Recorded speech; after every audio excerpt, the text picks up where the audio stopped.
Tiffini Sher'Ee, going to show you a haircut and hair color. First, I'm going to go ahead and base the hair because I am going to relax the edges. Once I've done that, I'm going to apply the relaxer and I'm going to restore the hair's pH balance. Now we're going to do the haircut. We're going to begin to shape and process the hair. Get ready to lighten just the hair that has not touched the relaxer. We're going to let it process for a few minutes, rinse, and then we're going to be done with the first process. Now we are going to get ready to do the second process, which is adding our tone.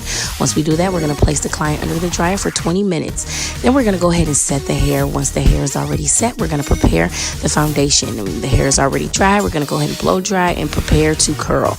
We're going to curl in different patterns because we want to get different textures of looks. So we're going to use that curling iron forward and backwards.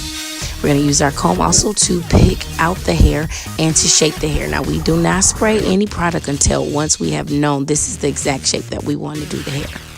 Well, thank you for watching. I hope that you like, share, and subscribe to my YouTube channel.